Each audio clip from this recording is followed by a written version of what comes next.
Hello friends, कैसे हैं आप सब। कार्तिक का पवित्र महीना चल रहा है और कार्तिक का कई महीने में दो तीन जो चीज़ें हैं बहुत ज़रूरी हैं करनी। दो तीन काम ज़रूरी हैं उसमें, जैसे कि ब्रह्म मुहूर्त में उठकर रोज़ स्नान करना, और दूसरा दीपदान करना, और तीसरा तुलसी की पूजा करना। दोस्तों, तुलसी का हमारे हिंदू धर्म में बहुत ही महत्व है। तुलसी का पौधा अक्सर हर एक घर में पाया जाता है और लोग रात को उस पर दिया भी जलाते हैं। तुलसी को भी गंगा की तरह पवित्र ही माना जाता है, लेकिन बहुत कम लोग जानते हैं कि तुलसी कौन थी।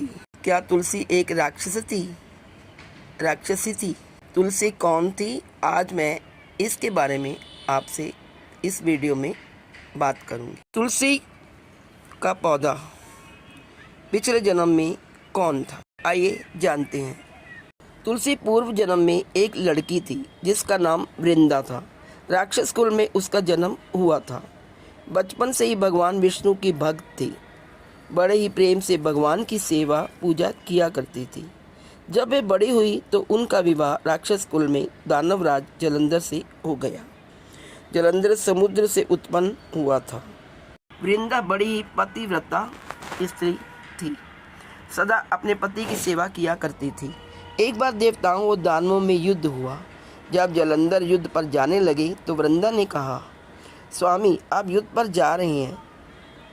आप जब तक युद्ध में रहेंगे मैं पूजा में बैठकर आपकी जीत के लिए अनुष्ठान करूंगी, और जब तक आप वापस नहीं आ जाते मैं अपना संकल्प नहीं छोड़ूंगी। जलंधर तो युद्ध में चले गए और वृंदा व्रत का संकल्प लेकर पूजा में बैठ गई। उनके व्रत के प्रभाव से देवता भी जलंधर को ना जीत सके। सारे देवता जब हारने लगे तो विष्णु जी के पास गए। सब ने भगवान विष्णु से प्रार्थना की तो भगवान विष्णु कहने लगे कि वृंदा मेरी परम भक्त है, मैं उसके साथ छल नहीं कर सकता।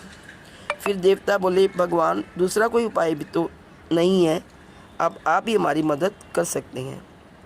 भगवान ने जलंधर का ही रूप रखा और वृंदा के महल में पहुंच गए। जैसे ही वृंदा ने अपने पति को देखा वे तुरंत पूजा में से उठ गई और उनके चरणों को छू लिया।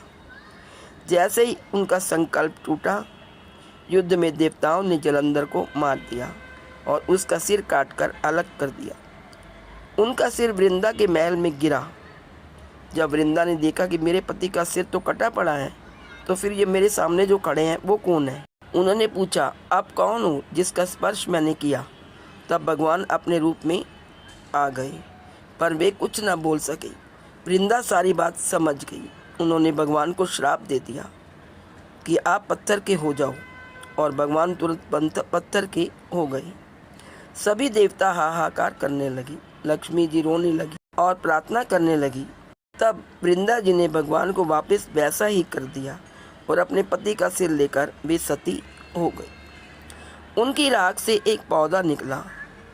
तब भगवान विष्णु जी ने कहा, आज से इनका नाम तुलसी है और मेरा एक रूप इस पत्थर के रूप में रहेगा, जिसे शालिग्राम के नाम से तुलसी जी के साथ ही पूजा जाएगा, और मैं बिना तुलसी जी के भोग स्वीकार नहीं करूँगा।